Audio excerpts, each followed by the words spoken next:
Bugün 15 Temmuz şehitleri anısına Mardin ili Derik ilçesi Ergene mevkiinde paraşüt atlama gösterisi yapacağız.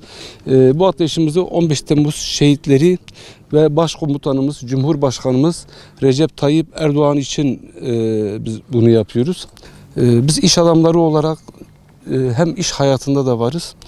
Bizim malımız, canımız hem Allah yolunda hem vatanımızın yolunda feda olabileceğini de göstermek amacıyla, anlatmak amacıyla bugün biz burada bulunmaktayız.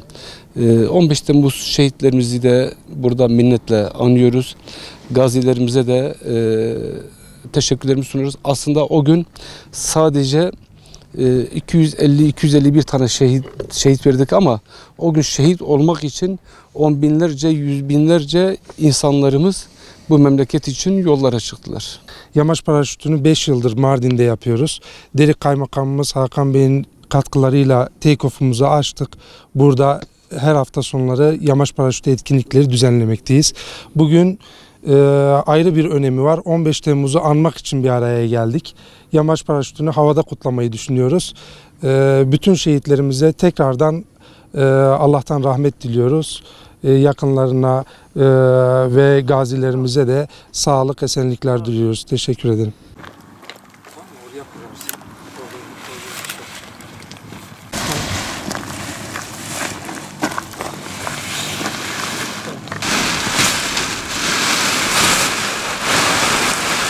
Burada aç. Buradan altına keşişe bağlayacağız. Açacağız altımıza. Su dolduralım.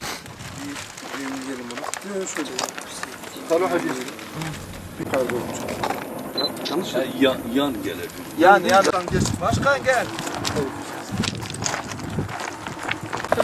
Havadayken telefonu çıkarıp çekeceğim.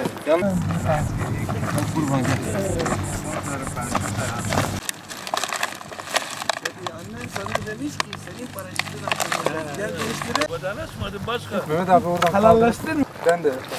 Tamam. Hadi bak. Tamam.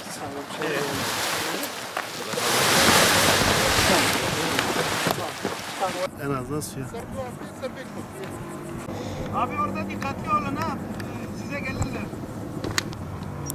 Çekeyim mi?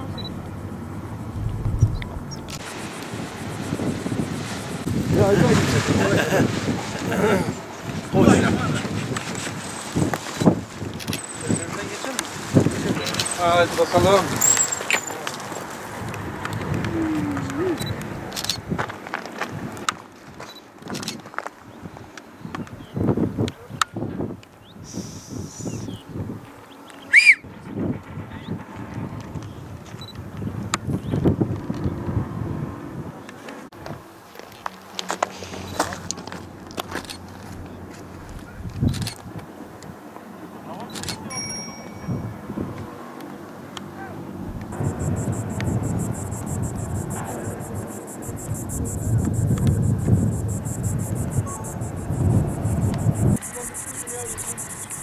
Gerçekten çok özel bir gün.